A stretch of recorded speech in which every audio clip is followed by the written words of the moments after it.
दोस्तों Vodafone idea की बात करें तो यहाँ पे बहुत सारी अपडेट निकल के आ रही है जिनको हम एक एक करके डिस्कस करेंगे। वोडाफोन आइडिया के क्वार्टर थ्री की डेट आ चुकी है हमारे सामने। इसके अलावा वोडाफोन आइडिया के ऊपर फिर से एक बार पेनल्टी की तलवार लटकी है। यहाँ पे वोडाफोन आइडिया का जो एजीआर बकाया है उसको लेकर सरकार कुछ बड़ा फैसला करने जा रही है। इसकी जानकारी निकल के आ रही है। क्या वोडाफोन आइडिया को बड़ी राहत मिलने जा रही है, समझने की कोशिश करेंगे इस वीडियो के माध्यम से। इसके अलावा वोडाफोन आइडिया की कंपनी पे जो सबसे कंपनी है आप देखें उसमें वोडाफोन उसने एक स्टेप उठाया जिसमें एलन मस्क को पीछे छोड़ दिया है। यानी उनका जो फैसला है वो एलन मस्क को ज़बरदस्त टक्कर देने वाला है। क्या है वोडाफोन का फैसला जो आने वाले समय में गेम चेंजर साबित हो सकता है, जानने की कोशिश करेंगे इस वीडियो के माध्यम से। लेकिन फ्रेंड्स उससे पहले अगर आप पहली बार हमारे चैनल पे आए तो चैनल को सब्सक्राइब कर दीजिए, एक बेल आइकॉन दबा दीजिए ताकि जब भी नया वीडियो बने पहला नोटिफिकेशन आपको मिले। वीडियो पसंद आए तो लाइक से ज़रूर कीजिए। चलो फ्रेंड्स वीडियो स्टार्ट करते हैं। मैं हूँ आपका दोस्त एस बी दवे और हमारे अपने चैनल ऑनलाइन कमाई में आपका बहुत बहुत स्वागत है। तो अभी देख सकते हो कि लगभग 11 साढ़े 11 का टाइम है और आज देख सकते हो कि वोडाफोन आइडिया इंट्राडे में 5% की जंप दिखाई है। और इसके पीछे सबसे बड़ी अपडेट है कि यूनियन बजट के बाद जो सरकार की तरफ से जो CNBC TV 18 पर जो अब सरकार के नुमाइंदों की तरफ से जो बातें कही गई, देख सकते यूनियन मिनिस्टर ज्योतिरादित्य सिंधिया ने अपनी तरफ से जो जानकारी दी उसने एक माहौल जो है वो पॉजिटिव किया है टेलीकॉम सेक्टर के लिए एजीआर बकाया को लेकर। और आप देख सकते हो कि आज का दिन जो मंगलवार है वो काफ़ी शानदार रहा है। अपडेट निकल के आ रही है फाइनेंस सेक्रेटरी तुहिन कांत पांडे की तरफ से एक बड़ा बयान निकल कर आया है। CNBC TV 18 को उन्होंने जानकारी दी है कि एजीआर बकाया पर फैसला अभी लिया जाना है, जिससे ये संकेत मिलता है कि यह प्रस्ताव पर विचार किया जा रहा है। यानी एजीआर जो ड्यू है उसको लेकर सरकार कुछ फैसला लेने के मूड में है। तो देख सकते हो कि यूनियन बजट 2025 की चर्चा के लिए आयोजित एक कार्यक्रम में तुहिन कांत पांडे ने CNBC TV 18 से कहा है कि जब तक यह आएगा फैसला तब पता चलेगा कि क्या हो रहा है। यानी अभी इसके बारे में हम कुछ कह नहीं सकते, लेकिन जल्द ही इसके बारे में सबको पता चल जाएगा।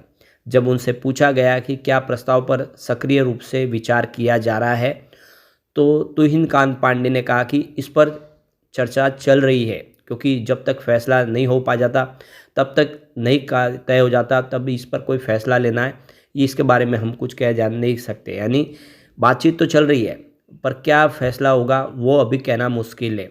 लेकिन सरकार एजीआर बकाया पे बातचीत आगे बढ़ा रही है। और 1 फरवरी को केंद्रीय बजट के बाद CNBC TV 18 के साथ बातचीत में केंद्रीय संचार मंत्री ज्योतिरादित्य सिंधिया ने भी कहा था कि वह उन मीडिया रिपोर्ट पर टिप्पणी नहीं करेंगे जिनमें कहा गया है कि सरकार एजीआर बकाया माफ़ कर सकती है। न ही वह टिप्पणी करेंगे कि कोई इस प्रस्ताव है या नहीं। यानी उनके हिसाब से उन्होंने इस प्रश्न को खारिज किया कि अभी इसके ऊपर बातचीत चल रही है या नहीं चल रही है, इस पर कोई भी वो टिप्पणी नहीं करेंगे। इसका मतलब बातचीत चल भी रही होगी तो सरकार अभी इसके ऊपर कोई भी अपनी तरफ से जवाब नहीं दे रही है। सिंधिया ने कहा कि जब ऐसा होगा, अगर ऐसा होगा तो आप मेरी बात सुनेंगे। उन्होंने कहा कि सुप्रीम कोर्ट ने एक फैसला सुनाया है और अभी वो बरकरार है। तो देख सकते हो कि सुप्रीम कोर्ट ने तो एजीआर बकाया को रखा है और उसमें कोई राहत नहीं दी है टेलीकॉम कंपनियों को। लेकिन सिंधिया का कहना है कि अगर कोई इसके ऊपर बातचीत होगी तो मैं आपसे ज़रूर शेयर करूँगा। 1 फरवरी को केंद्रीय बजट के बाद CNBC आवाज़ के साथ बातचीत में उनका कहना है कि मीडिया रिपोर्ट पर वो किसी प्रकार की टिप्पणी नहीं करेंगे। तो एजीआर माफ़ हो सकता है या नहीं हो सकता है ये प्रस्ताव है और बातचीत चल रही है। अभी फ़िलहाल सरकार की तरफ से इसके ऊपर कोई भी कमेंट नहीं किया गया।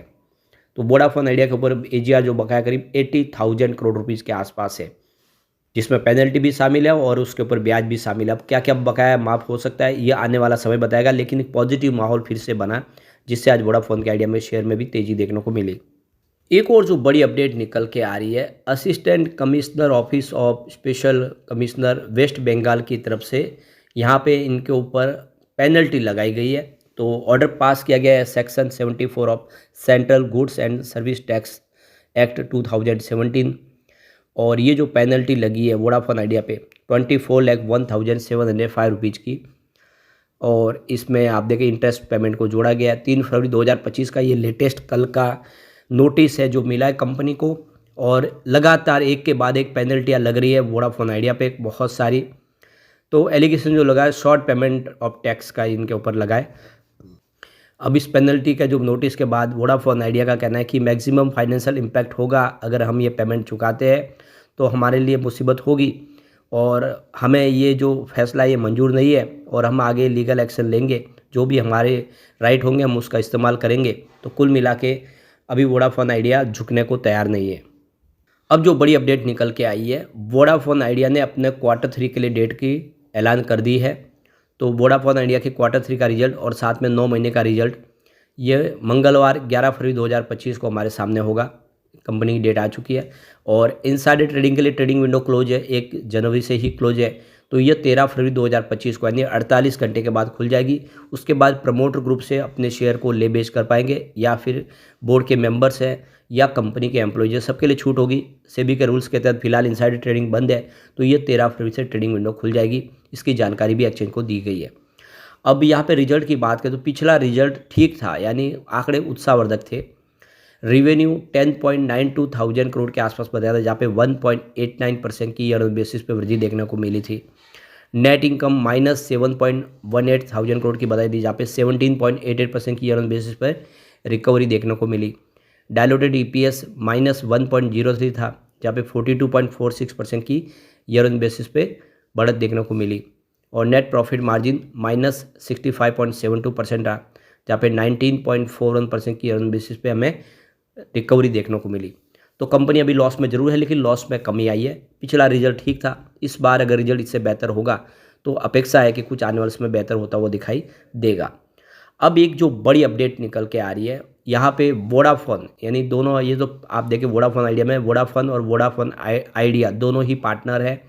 वोडाफोन ये बाहर की कंपनी है और इसने सैटेलाइट नेटवर्क में एक बड़ा धमाका कर दिया है, और इन्होंने यूरोप को लेकर एक बड़ा प्लान सामने पेश किया है, और इसमें स्टारलिंक बहुत पीछे छूट गया एलन मस्क की कंपनी।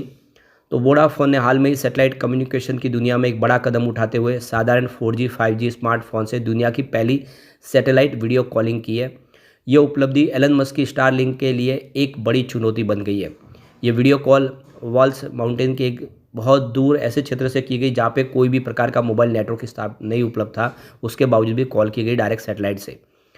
और इस कॉल के लिए स्मार्टफोन में कोई भी हार्डवेयर अपग्रेड की भी ज़रूरत नहीं पड़ी। नॉर्मल जो सैटेलाइट जो कम्युनिकेशन हुआ वो अपने नॉर्मल फ़ोन से, जो हमारे पास हम इस्तेमाल करते हैं 4G 5G फ़ोन, उनसे ही ये कॉल की गई है। यह उपलब्धि डिजिटल कनेक्टिविटी के लिए एक महत्वपूर्ण मील का पत्थर साबित मानी जा रही है। कंपनी 2026 तक पूरे यूरोप में सैटेलाइट सेवा को शुरू करने की योजना बना रही है। वही स्टारलिंक भी अपने सैटेलाइट आधारित सर्विस पर काम कर रही है, लेकिन वोडाफोन के इस ब्रेक थ्रू ने कंपनी के लिए नई चुनौती पेश कर दिया, यानी एक झटका दे दिया है एलन मस्क को। स्टारलिंक इस समय T-Mobile के साथ मिलकर अमेरिका में अपनी डायरेक्ट टू सेल टेक्नोलॉजी का परीक्षण कर रही है, जबकि वोडाफोन पहले ही अपनी सैटेलाइट वीडियो कॉलिंग सेवा को सफलतापूर्वक प्रदर्शित कर चुका है, जो संचार के भविष्य में क्रांतिकारी बदलाव ला सकती है। तो एलन मस्क की स्टारलिंक फिलहाल T-Mobile के साथ मिलकर डायरेक्ट टू सेल सेवा के लिए जुटी हुई है। यह सेवा लॉन्च होने के बाद उपयोगकर्ताओं को बिना किसी ग्राउंड नेटवर्क के सैटेलाइट कॉलिंग की सुविधा मिलेगी। खासतौर पर आपात स्थितियों में बहुत उपयोगी होगी। एप्पल और कुछ एंड्रॉयड डिवाइस में यह सेवा इंटीग्रेशन किया जा चुका है, लेकिन इसका ग्लोबल रोल आउट अभी बाकी है।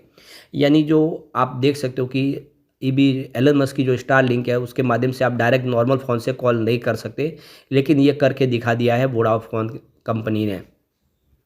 स्टारलिंक भारत जैसे बाजार में अपनी सैटेलाइट ब्रॉडबैंड सेवा शुरू करने की तैयारी में है, जहां इसे हाल में ही सरकार से मंजूरी मिल चुकी है। हालांकि वोडाफोन की इस शुरुआती सफलता से एलन मस्क की कंपनी पर अतिरिक्त दबाव बढ़ सकता है।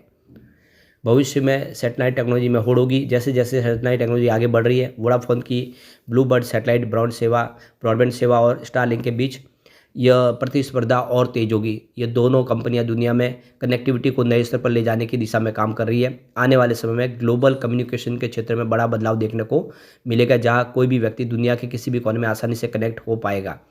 तो एक बड़ा झटका इस तरह से स्टारलिंक के लिए है, जहाँ पे अभी टेस्टिंग चल रहा है स्टारलिंक का, उसमें वोडाफोन बाजी मार दिया और उन्होंने तो नॉर्मल फ़ोन से ही सैटेलाइट के माध्यम से कॉल कर दिया है। और इससे आप कह सकते हो कि ये बहुत बड़ी जीत है वोडाफोन की। लेकिन फ्रेंड्स, कोई भी इन्वेस्टमेंट करने से पहले अपने फाइनेंशियल एडवाइज़र से एडवाइस ले लें या अपना खुद का रिसर्च करें, क्योंकि मैंने वीडियो आपके एजुकेशनल पर्पज़ के लिए ही बनाया। वीडियो पसंद आए तो लाइक से ज़रूर कीजिए और चैनल को सब्सक्राइब कर दीजिए। Thank you friends.